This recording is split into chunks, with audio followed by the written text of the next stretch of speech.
Form কিংবা ফিটনেসের জন্য নয়, জামাল ভুঁইয়ার কপাল পড়েছে বসুন্ধরা কিংসের হয়ে না খেলার জন্য, এমনটাই মনে করেন বাংলাদেশের ফুটবল প্রেমীরা। ভারতের বিপক্ষে মহা গুরুত্বপূর্ণ ম্যাচে বিস্ময়করভাবে জামাল ভুঁইয়াকে একাদশের বাইরে রাখেন কোচ হ্যাভিয়ার ক্যাব্রেরা, যেটা নিয়ে সন্দেহের তীর ছিল শুরু থেকেই। তবে অনুসন্ধানে জানা গেল যে ফর্ম কিংবা ফিটনেস কোনো ইস্যু ছিল না। জামাল ভুঁইয়ার দল থেকে বাদ পড়ার প্রধানতম কারণ ছিল তিনি বসুন্ধরা কিংসের হয়ে খেলেন না, এটাই ছিল তার দোষ।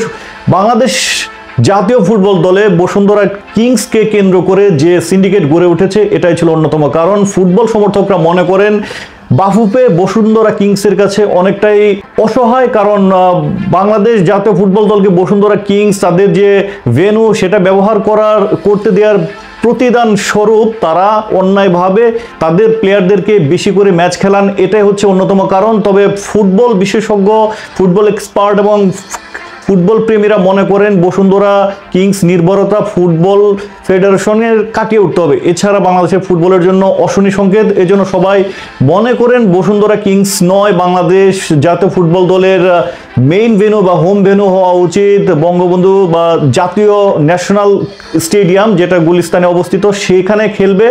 বসুন্ধরা কিংসের উপর টোটালি নির্ভরতা থেকে বেরিয়ে আসার পরামর্শ দিয়েছেন ফুটবল এক্সপার্টরা। তো দর্শক, আজকের এই ভিডিওর অন্যতম উদ্দেশ্য হচ্ছে জামাল ভুঁইয়াকে যেভাবে অন্যায়ভাবে বাদ দেওয়া হয়েছিল সেটা মোটেও ঠিক করেনি coach heavier Cabrera.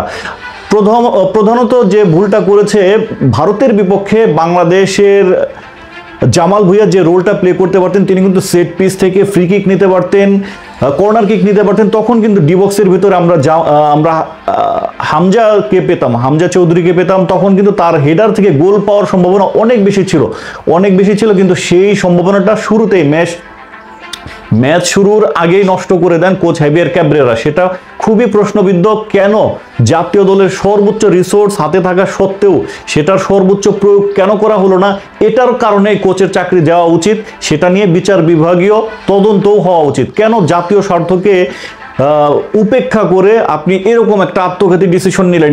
Everyone knows ভারতের বিপক্ষে বাংলাদেশ যে দলটা একাদশটা মাঠে নামিয়েছিল সেটা সর্বোচ্চ আমাদের স্ট্রেংথের 60% হতে পারে, আমরা আমাদের স্ট্রেংথের 100% নামাইনি। কেন নামাইনি সেটা নিয়ে অবশ্যই তদন্ত হওয়া উচিত। তবে জামাল ভুঁইয়ার সাথে যেটা করেছেন সেটা একেবারেই কাম্য নয়।